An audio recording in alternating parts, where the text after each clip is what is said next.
so much for joining us today, Sarah. And this is always my favourite bit of the week when we do all the beauty, all the girly things. And sun care is something a lot of people, they find to be a little bit boring, don't they? Don't really want to think about it. They say, yeah, okay, I'll put it on holiday, but we don't give it as much attention as we should, because actually it can save your life. That's the fundamental thing we really do have to realise. But this, it's a growing market, it's an expanding market, and there's always new exciting things on the shelf. So you're going to give us your expert knowledge to know what we should avoid and what we really should go for. Of course, yes, sun protection is so important. I mean, severe sunburn, younger, in your life will contribute, and obviously more risk of skin cancer. Because a lot of people look after their children, they'll cover their children up, but then they won't think twice about themselves. No, tend to forget about themselves. And obviously sun protection, it's not just for your holiday, it's for every day as well, because there are UVA, UVB rays throughout the day. Even when it's actually shady, there's 80% of UV rays. So we do need to be careful. Should we be, you said this, even when we're not in the midday sun, because I admit I only use sun protection when I'm abroad, when I'm on holiday, and never for a second would think that the UK rays would be of any harm to me at all. But actually it's still important. It is very important. Even, just from leaving your car to go to your office, you are exposed to these rays, and it is especially, you do need to, look at your skincare routine and look at your moisturiser, and perhaps incorporate an SPF. Okay, so how often should we use sun protection cream? We put it on in the morning, and a lot of people then forget about it for the rest of the day, but that's not always... Definitely when you're on holiday, I mean, it's very important to keep applying every 1 to 2 hours, especially when you're going in the sea, in the pool.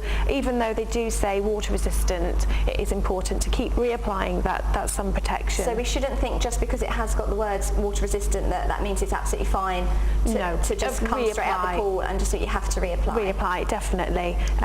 So do that, and also Calypso here, SPF 30. This company in particular of people are saying, well, how much do I apply to my skin? I apply some, but I still get burnt. Am I applying the right?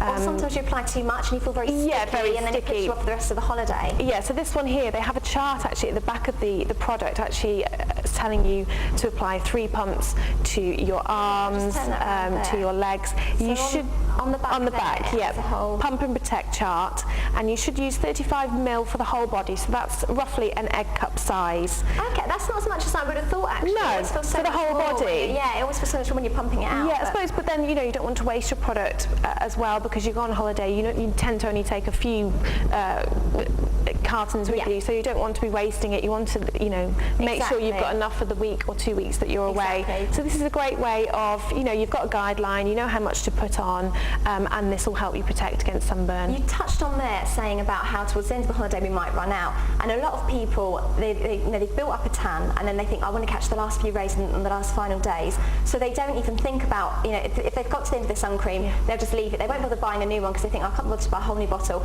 and they'll just really try and get as much of the rays they can, generally burn, then their tan's ruined for when they go home anyway.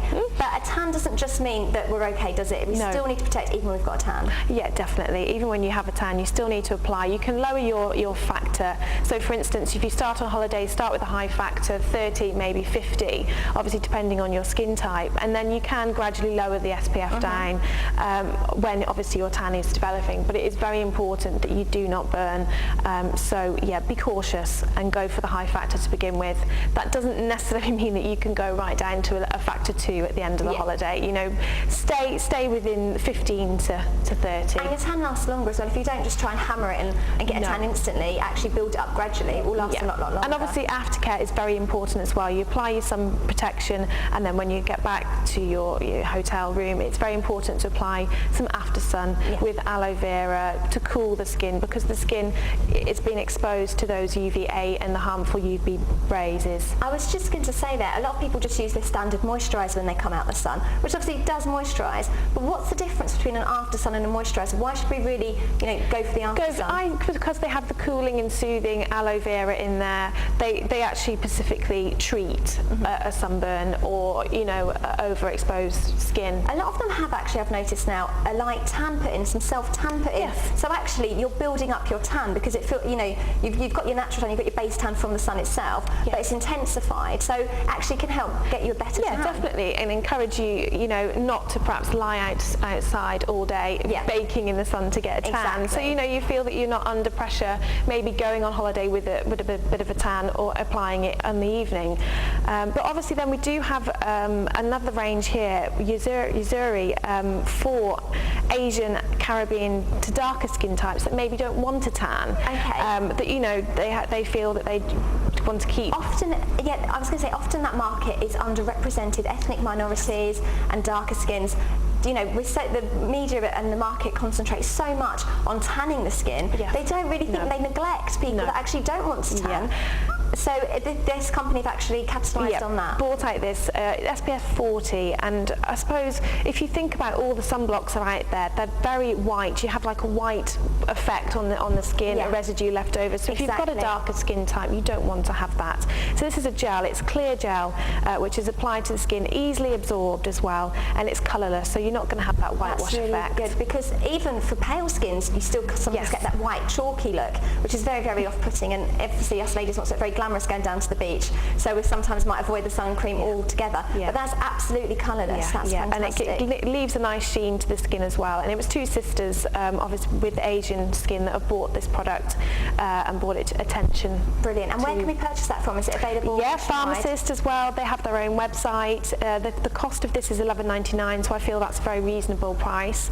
Because you get an awful lot of it for that price. Yes, you do. Yeah, and fantastic. And also last week we spoke about organic skincare, how it really is beneficial to have the natural skin, because you are what you eat, and we forget about what we put on our skin might have loads of chemicals, but actually you convinced me that organic was better. And Laveria, they're also known for their very, very natural skincare, aren't they? Of course, this Laveria have brought out a mineral sun care range, so basically you don't have your synthetics, you don't have your chemicals in there, because you do need chemicals for SPF. So this is great. They've brought together a natural SPF for your holiday, for your skin. Fantastic. So it's as natural as you can get. It is natural, because you always think of sun protection, you think you have to have chemicals to sort of protect the sun, but actually no, it can all be done naturally. No, and also you do need to be careful, because sensitive skin as well with chemicals can cause an irritation. So with the mineral care, you're not going to get that. And children as well, if they've got sensitive skin. So yeah, they do a whole range for the family, anti-aging products as well, especially for the face. Cater for everybody. Brilliant. Well, thank you so much. You've been incredibly knowledgeable as always. And what are we looking at in a fortnight's time? We're going to look at cellulite. Cellulite. So another thing to get ready for the beach. Another thing us ladies always worry about. So thank you so much for joining us today, Sarah. Well, I'm afraid that's the end of the programme. I think we've had a lovely little health I want to go on today. holiday. I'm not going on holiday this year, and I really want to go now. I know all about it. I know what to do, but I'm not actually going anywhere. It's very annoying. Oh. But we have got on Monday, we've got Amber Jarlee, and she'll, of course, be telling us about the future. Get this. If you weren't happy enough with Amber Jarlee coming in the studio, apparently we're going to be going to a Cheetham Hill shop. Well, I don't get happy when she comes in the studio, because she's a regular viewer will know she's always giving me bad news. She's telling me that I'm going to get incredibly depressed lately. So it might be nice to focus on somebody else, but I don't think I will when we've got all these great guests coming in, so I'm very excited for Monday's show. Yes, and she'll be giving a British Muslim a one-on-one reading, so that's something not to be missed. That's all coming up on Monday's show. Have a fantastic weekend. Enjoy the sunshine. Bye-bye.